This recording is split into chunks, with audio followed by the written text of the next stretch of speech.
நம்ம ரெட் வார்மை பற்றி லாஸ்ட்டாக போட்டிருந்தோம் இல்லைங்களா? நிறைய பேர் கேட்டிருந்தாங்க. ஃபுல் விளாகிங்கும் போடுங்க அப்படின்னு சொல்லியிருந்தாரு. சில நண்பர்கள் கூட கேட்டிருந்தாங்க. நானும் ரெட் வார்ம் பிடிக்கிறேன். நீங்கள் ஃப்ரீயாக இருந்தீங்கன்னா வாங்க நம்ம வீடியோ எடுக்கலாம் அப்படின்னு சொல்லி கேட்டிருந்தாங்க. ரொம்ப சந்தோஷமாக இருந்தது. நான் நிறைய ஃபுட்டேஜ் எடுத்தேன். அந்த ஃபுட்டேஜில் முடிஞ்ச அளவுக்கு என்ன ப்ளே பண்ண முடியும் அப்படின்றத நான் ட்ரை பண்ணுறேன். இப்போ பார்த்தீங்கன்னா இயர்லி மார்னிங் 5 o'clock 4 o'clock நான் சொன்ன மாதிரி தான் எந்திரிச்சிடுறாங்க. அந்த ஸ்பாட்டை பார்த்தீங்கன்னா 5:30 to 6 o'clock கம்பல்சரி ரீச் பண்ணிடுறாங்க. ரீச் பண்ணிவிட்டு சில திங்ஸ்லாம் வச்சுருக்காங்க. கவர்ஸு, லப்பர் பேண்டு, அப்புறம் சின்னதாக ஒரு தர்மாக்கோல் அதெல்லாம் வச்சுருக்காங்க மெட்டீரியல்லாம். அப்புறம் இந்த வலைகள்லாம் இருக்கு இல்லைங்களா, அதெல்லாம் வச்சுருக்காங்க. அதெல்லாம் எடுத்துகிட்டு என்ன பண்ணுறாங்க, தண்ணியில் இறங்க ஆரம்பிக்கிறாங்க. ஃபஸ்ட்டு அவங்க உள்ளே இறங்கிட்டாங்க. இறங்கிட்டு நான் முதல்ல இறங்கிடுறேன், நீங்கள் பொறுமையாக ரிலாக்ஸாக வாங்க அப்படின்னு சொல்லியிருந்தாங்க. சரி நானும் இறங்கிடலான்னு பார்த்து தான் இறங்கினேன். தண்ணி ரொம்ப கெட்டு போன தண்ணி அப்படி சொல்கிறாங்க இல்லைங்களா. நம்ம கமெண்ட் பாக்ஸ்லாம் சொன்னாங்க அது கூவ நதின்னு சொன்னாங்க. பட் அதுவும் ஒரு ஆறு தான். ஓகேங்களா. ஆனால் இது மட்டுமே அவங்களோட இடம் கிடையாது. இந்த மாதிரி நிறைய இடங்களில் அவங்க தேர்ந்தெடுத்து வச்சுருக்காங்க. நான் சொல்லியிருப்பேன் உங்களுக்கு. தண்ணி சகதியோட தண்ணி தான் எல்லா நீர்நிலைகளிலுமே இருக்கும். அது பார்க்குற விதம் தான் இருக்குது. அந்த மாதிரி தான் இதுவும் இருந்துச்சு. சகதியோடு தான் இருந்துச்சு. ஆனால் எதிர்பார்க்குற அளவுக்குலாம் இதில் சகதி கிடையாது. தண்ணி சுத்தமாக தான் இருந்துச்சு. ஃபஸ்ட்டு இறங்குறப்ப கொஞ்சம் பேனிக் ஆனது உண்மை தான். தண்ணி ரொம்ப இதுவாக இருக்குன்னு. ஆனால் அப்படி கிடையாது. அதே மாதிரி பார்த்தீங்கன்னா 2 அடிக்கு 3 அடிக்கு என்ன பண்ணுறாங்கன்னா நடந்து தான் அந்த புழுக்கள் இருக்கிறாங்க. அவங்களுக்கு மேலே இருந்து பார்க்குறப்ப தெரியுது. ரெகுலராக பார்க்குறாங்க இல்லைங்களா, அதனால் அவங்களுக்கு மேலே இருந்து பார்க்குறப்ப அது தெரியுது. அந்த புழுக்களை எடுத்து அந்த வலையில் ஒரு மாதிரி ஃபில்டர் பண்ணுறாங்க. அதில் கொஞ்சம் சகதியோடு சேர்ந்த மாதிரி தான் வருது. அதை எடுத்து என்ன பண்ணாங்கன்னா அந்த சின்ன தர்மாக்கோல் கட்டின ஒரு கவர் பின்னாடி கட்டிட்டு தான் நடக்கிறாங்க. அந்த கவரில் அதை அப்படியே கொட்டிக்கிறாங்க. அதுக்கப்புறமா இந்த வலையை பற்றிலாம் கொஞ்சம் கேட்டிருந்தேன். இந்த வலை எங்கே வாங்குறீங்க, இதெல்லாம் எங்கே இது பண்ணப்போ அவங்க சொன்னாங்க பாரிஸில் தான் வாங்குறாங்க. பாரிஸில் கிடைக்காத பொருட்களே கிடையாது. எந்த பொருள் வேணும்னாலுமே நீங்கள் அங்கங்கே இருந்து பார்த்து ஒரு ட்ராவல் பண்ணாலே அந்த பொருள்லாம் உங்களுக்கு கிடைக்க ஆரம்பிச்சிடும். இப்போ பாத்திரம் வாங்கினா பாத்திரம் கிடைக்கும், பூக்கள் வாங்கினா பூக்கள் கிடைக்கும். அந்த மாதிரி இந்த வலைக்குன்னு ஒரு இடம் இருக்கா, அந்த தெரு மாதிரி சொன்னாங்க. நான் அதை கொஞ்சம் சர்ச் பண்ணிட்டு தான் இருக்கிறேன். நான் அது கேட்டிருக்கேன். அதை நம்ம கண்டிப்பாக விளாக் மாதிரி பார்க்கலாம். மீனவர்கள், பெரிய மீனவர்கள்லேருந்து சின்ன ஆட்கள்லேருந்து எல்லாமே வாங்குற ஒரு தெரு ஒன்று இருக்குன்னு சொல்லியிருந்தாங்க. எனக்கு தெரியாது சொன்னாங்க. நம்ம கண்டிப்பாக அதை போய் பார்க்கலாம். இந்த வேலையில் கஷ்டம் அப்படின்னு சொல்லிட்டு எதாவது இருக்கான்னு கேட்டிங்கன்னா, அந்த வேலை செய்கிறவங்களுக்கு வேணால் ஓரளவுக்கு அது பழகின வேலையாக இருக்கும். ரெகுலரான சாப்பாடு முக்கியமான அங்கே இருக்கிறதுனால அது பெரிய கஷ்டம்னு சொல்ல முடியாது. தேர்ட் பர்சனாக நான் வெளியில இருந்து பார்க்குறப்ப அது ரொம்ப பெரிய கஷ்டம் தாங்க. ஏன் அப்படின்னா ஏர்லி மார்னிங் எழுந்திரிச்சிட்டு ஓடணும். அந்த இடத்துல போயிட்டு அந்த சேறு, சகதி, தண்ணி இதெல்லாம் பார்த்து, அது இல்லாமல் ரொம்ப கெட்டு போன தண்ணிலையும் இது இருக்காது. கொஞ்சம் நன்னீர் கலந்த தண்ணீர் தான் இருக்குன்னு அவங்க சொன்னாங்க என்கிட்ட. அந்த மாதிரி ஒரு இடங்களை தேர்ந்தெடுக்கணும். தேர்ந்தெடுத்து வச்சோன்னா நம்மள மாதிரி ஆட்களே நிறைய பேர் பிடிப்பாங்க. ஏன்னா இது இயற்கையாக உருவாகுதாங்க, விவசாயம் பண்ணுறது கிடையாது இல்லைங்களா. அதனால எல்லாருமே பிடிப்பாங்க இல்லைங்களா. ஸோ அப்போ காலி ஆகிடுமா, அப்புறம் இன்னொரு இடத்த தேடி போவாங்களாம், அப்புறம் இன்னொரு இடத்த தேடி போவாங்களாம். இந்த மாதிரி ஒவ்வொரு இடமா தேடி போய் பார்த்து தான் இந்த புழுக்களை தேடி பிடிப்பாங்களாம். ஏன்னா இப்போ ஒரே இடத்துல இது இருக்காதான். இப்போ இன்னைக்கு இது பிடிச்சானா இன்னைக்கு அந்த இடத்துக்கு போக முடியாதான். அவ்வளோதான், அந்த இடம் காலி ஆகிடுமா, அடுத்த இடத்துக்கு போகணுமா.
அந்த வலையை எடுத்து இந்த பக்கம் அந்த பக்கம் சொல்லிட்டு ஷேக் பண்ணுறாங்க இல்லைங்களா. அப்போ அந்த ரெண்டு ஷோல்டரும் ரொம்ப வலிக்கும்.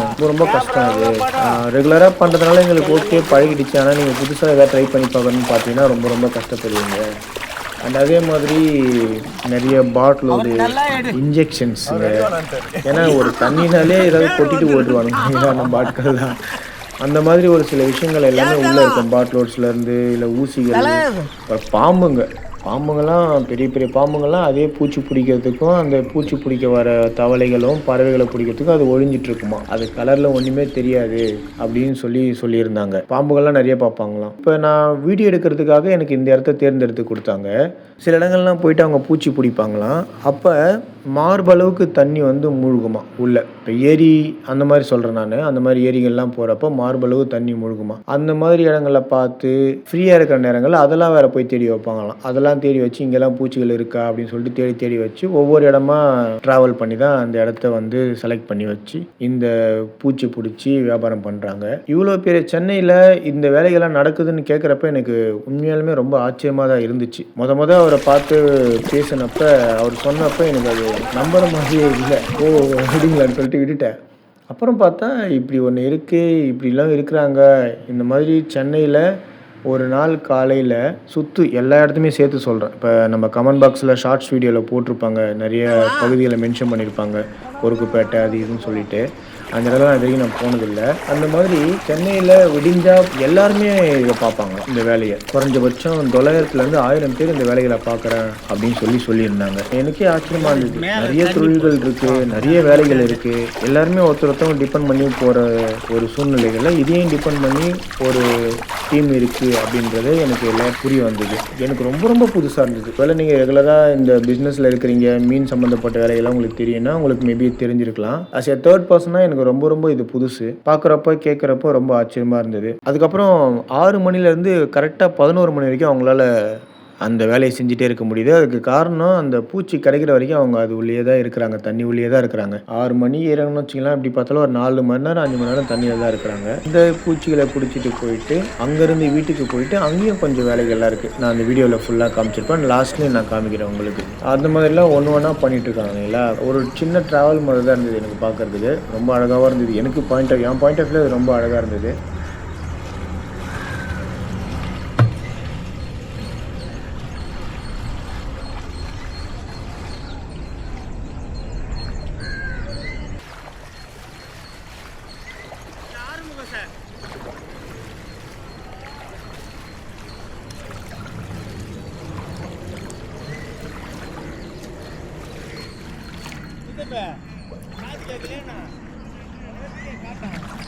நிறைய பேர் வந்து கொஞ்சம் கிண்டலும் கேலியும் பேசுகிறாங்க. எனக்கு தெரிஞ்சு ஒருத்தவங்க தொழிலை வந்து நம்ம கிண்டலும் கேலியும் பேசுறது எனக்கு தெரிஞ்சு தப்புன்னு தான் என்னோடய பாயிண்ட் ஆஃப் வியூ நான் சொல்கிறேன். ஏன்னா ஒருத்தர் அண்ணன் கமெண்ட் பாக்ஸில் சொல்லியிருந்தாரு, அது கூவத்தில் பிடிக்கிறாங்க, அதை சொன்னால் எவன் வாங்குவாங்க அப்படின்னு சொல்லி கிண்டலாக சொல்லியிருந்தாரு. அவர் சொன்னது நல்லது தான், அவரோட பாயிண்ட் ஆஃப் வியூவில் அது நல்லது. மற்றவங்க பாயிண்ட் ஆஃப் வியூ யோசிச்சு பாருங்களா. இப்போ வந்து ஒரு நாள் வடக்கு நண்பர்கள் வீடியோ நான் போட்டிருந்தேன். அவங்க சேத்துல மீன் பிடிச்சிருந்தாங்க நம்ம மாதாவரம் பகுதியில். அதை வந்து நானே ஒரு மாதிரி தான் போட்டேன், இந்த மாதிரி அருவருப்பாக இருந்ததுன்னு போட்டேன். நான் போட்டதுக்கு அப்புறமா தான் நான் ஃபீலே பண்ணேன், நான் பேசுனது ரொம்ப பெரிய தப்பு அப்படின்னு சொல்லிட்டு. ஏன் அப்படின்னா அவங்கவுங்க மனநிலையும் அவங்கவுங்க வாழ்க்கை முறையில் இருந்து பார்க்குறப்ப தான் அது பார்க்க ரொம்ப அமிர்த மாதிரி தெரியும். அந்த மாதிரி வந்து நான் அதுக்கப்புறம் தான் உணர்ந்தேன் அந்த விஷயங்களை. ஆட்களுமே ஒவ்வொரு தொழிலை டிபெண்ட் பண்ணி இருக்கிறாங்க. அவங்களுக்கு ஏற்ற மாதிரி இதெல்லாம் வருமானமாக மாறுறப்ப நம்ம கேலி கிண்டல் பண்ணுறதை நிறுத்திட்டு அவங்களோட பாயிண்ட் ஆஃப் வியூவில் யோசிச்சு பார்த்தா அது நல்லா இருக்குன்னு எனக்கு தோணுச்சு. நான் அப்படி பேசுகிறேன், தப்பாக எடுத்துக்குவேன். நான் கமெண்ட் பண்ண நண்பர்களுக்கு என்ன இருக்கும், என்னோடய பாயிண்ட் ஆஃப் வியூவில் இதெல்லாம் சொல்லணும்னு தோணுச்சு, நான் சொன்னேன்.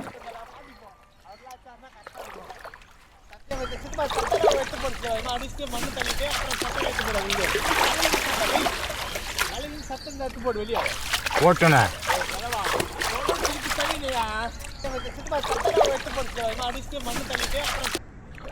இப்பதான் சீன் போட்டேன். ஆஹா என் சித்தமா பெரிய லைட்டா இருப்பான்.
மாத்தல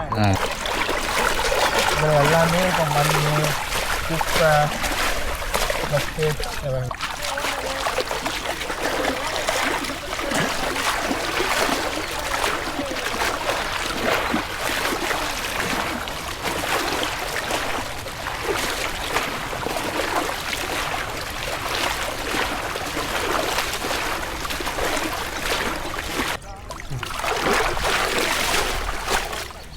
இப்போ இதுமாரி இலைகளை என்னன்னா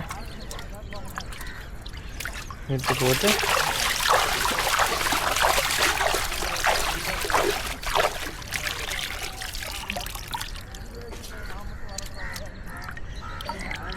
ஓகே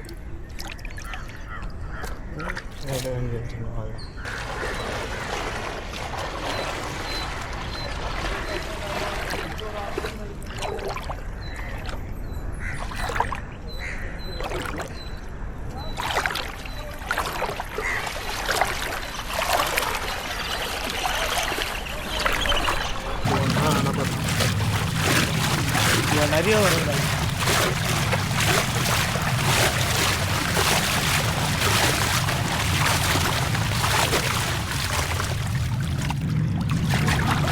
தண்ணி தெளிக்கும் பார்த்துக்கோங்க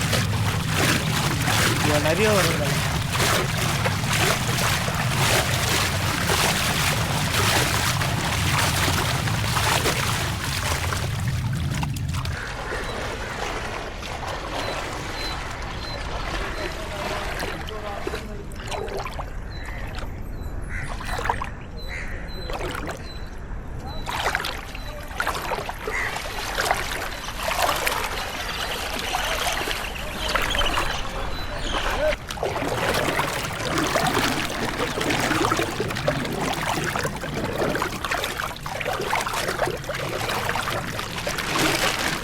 நிறைய கலந்துட்டுருக்கேன் தண்ணி சொல்லு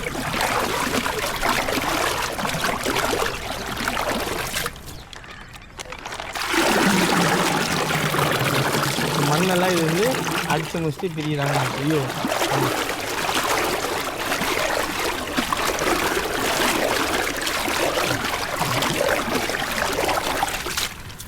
இந்த ஸ்மெல் தான் எடுத்து கீழே போட்டணும்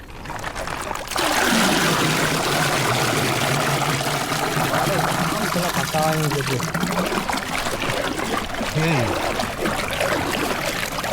ஆமாம் எடிட்டியாக பார்க்குறதுனா என்ன எடிட்டிங்கில் போடுறது இதுதான் ஃபஸ்ட்டு இது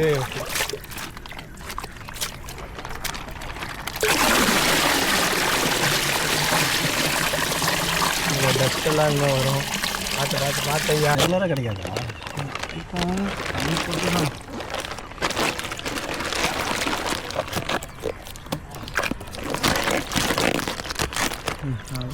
இப்போ நம்ம இது பண்ண ஓகே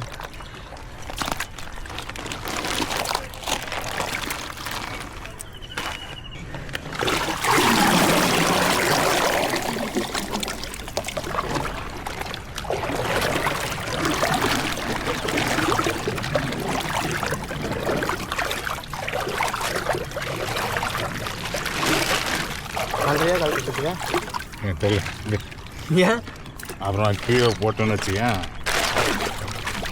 ஏன் இது கத்தால இதுனா கஷ்டமாக இருக்குது அதில் இல்லை ஆட்டம் ஆகலாம் அப்போ இதெல்லாம் என்ன இது இதெல்லாம் தண்ணி சொல்லு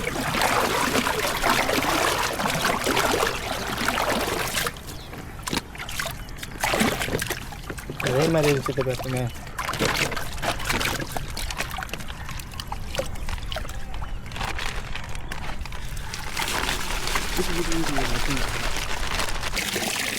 எப்படி சிக்ஸ்டி வேறு அதான் பிரச்சனை லைட்டாக அதெல்லாம் தெரியாது வந்து பார்த்துக்கலாம் மாஸ்க் போட்டுட்டா ஓ இடம் வச்சுட்டு டக்குன்னு பிடி சுற்றுப்பேன் இதையும் ஒரு வெயில் என்ன பண்ண போகிறேன்? வேஸ்ட்டு தான். அப்படியே காலமாக இருக்கணும். கிளம்ப வேண்டியதானே? கிளம்பி விட்டேன்.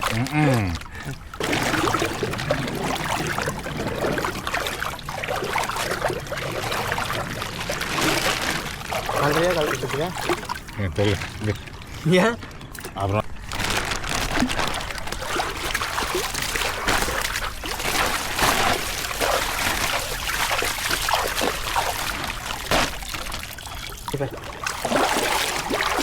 இதையும் ஒரு வெயில் என்ன பண்ண போகிறேன்? வேஸ்ட்டு தான்.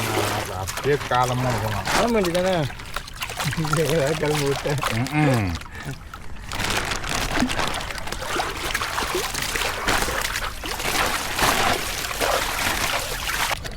யூஸ் கம்ப்ரஸ் ஃபார் நல்லா அடிச்சுட்டு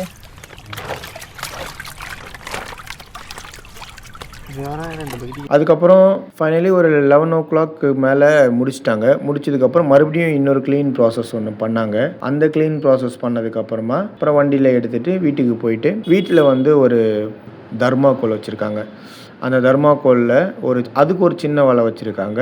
அந்த வாஷ் பண்ணதை அந்த சின்ன வலையில் போட்டோன்னா அந்த வலை ஓட்டைகளிலிருந்து வெளியில் வந்து பூச்சிகள் வந்து வெளியில் விழுமா. அந்த பூச்சிகள் வந்து மீனுக்கு வந்து சப்ளை பண்ணுவாங்களாம். அதில் கொஞ்சம் அழுக்கு இருக்கும் இல்லைங்களா, அந்த வலைக்குள்ளே அந்த அழுக்கு போயிடுமா. அதுலேருந்து தான் வெளியில் வருது மீனுக்கு சப்ளை பண்ணணும்னு சொல்லியிருந்தாங்க. ஓகேங்களா?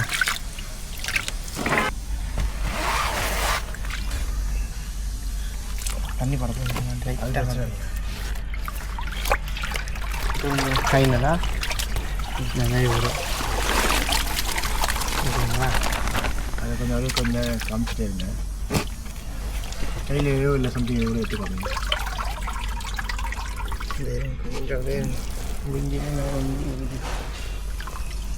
இந்த பைக்கில் போகும்போது பார்த்துக்கிறீங்களா?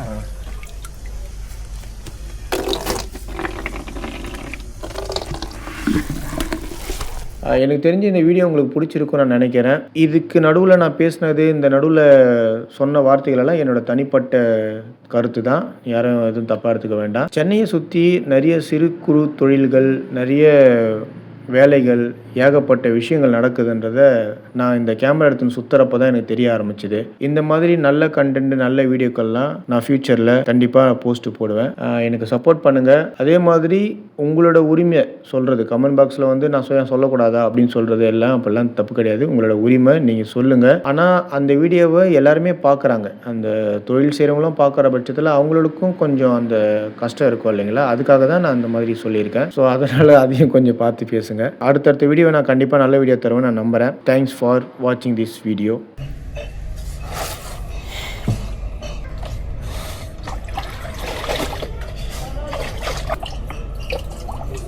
பார்த்து